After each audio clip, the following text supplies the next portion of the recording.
Hari Om and welcome to the Yoga Chudamani Upanishad readings. And the next mantra, mantra 45, Kundalini Yoga practices. The Sanskrit is Mahamudra, Nabo Mudra, Adyanam cha Jalandharam, Mula Bandham cha Yo Veti sa Yogi Mukti Bhajanam. Translation is the yogi who knows Mahamudra, Nabamudra and Uddiyana, Jalandhara and Mula Bandhas is fit to attain liberation.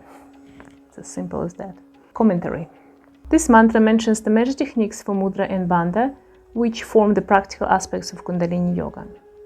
These techniques are also found in Hatha Yoga. Such practices form an important part of Kriya and Kundalini Yoga because they channel the flow of pranas in the system and awaken the Kundalini Shakti. The mantra names Mahamudra, Nabomudra, Uddiyana Bandha, Jalandhara Bandha, and Mula Bandha as the practices for attaining an inner awakening, and states that the yogi who knows them is fit to attain liberation. Each of these practices is described in the following mantras. So it's very specific mantra, just indicating you what sorts of practices you need to be familiar with and attain, practice, be comfortable with to get your liberation. And if you ever done any yoga, but you go into the whatever dream or yoga studio and you do asanas, you do some pranayamas, but you're not familiar with concepts of bandha and mudras, you probably just practicing one aspect of the yoga, which is physical exercise or something like that. Because the moment you practice mudras and bandhas, that's when actually you get this sense of controlling the energy and prana in your body, and you're very attuned to your chakras. You have understanding of that all, because that's practices basically encompasses this. In my classes, I do include them in the practices. Sometimes through the practice, depends which mudra or bandha we practice. And it's not just when you perform some asanas, you do kind of touch some bandhas, or maybe a little bit of uddiyana, a little bit of mula.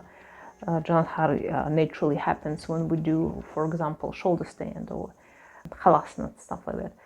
But it's here, if you ever practiced Kriya Yoga, it's very specific the way what you do with your mind, with your breathing, with your tongue, which type of breathing you're using, and what's happening with energetic flows. And there will be specific sensations or energy movement which you should be understanding what you're doing. So I'll encourage you to, if you really want to do yoga and feel this type of energies, if you ever heard about chakras and you're not sure what is it, you think it's something theoretical rather than practical, rather than real sense, you probably should start practicing those mudras, and bandhas and mudras.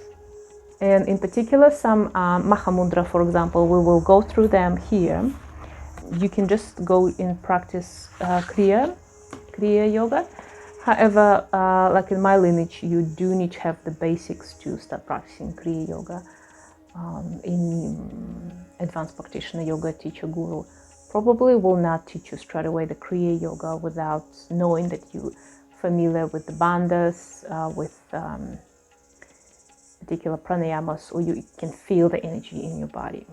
You can do so in Kriya, but you will end up with pain and suffering rather than doing something in your body, because it's a very prolonged and intensive practice. The Kriya Yoga, if you practice it all throughout Kriyas, for example, in one go, that's how you're supposed to practice. It probably will be up to 3.5-4 hours. That's how much I practiced following this lineage. I don't know any other schools and what they're practicing. I haven't done training with them. I assume they'll be similar, because the practices that Shivananda practice and Saraswati lineage, it's taken from the ancient practices. It will be the ones that, when you talk about Kriya, that's everybody practicing. There'll be slight differences between those. So when we do Mahabandha, for example, in a class, we're doing Uddiyana, Mula, and Jalandhara bandhas together, and we have particular inhale with them. We exhale, hold, and exhale, particular energy movement. When you do it in the Kriyas, there'll be more involved. So there's you will mentally repeat particular chakras or mantras, and they'll be a little bit different. It will be a little bit more complicated, but it, in a sense, will be similar. So we'll go and see what in this Yoga Upanishads, Chudamani Upanishads, they recommend. And as I understand, with the Mahabandha, there's 2 ways of practicing. I've done both.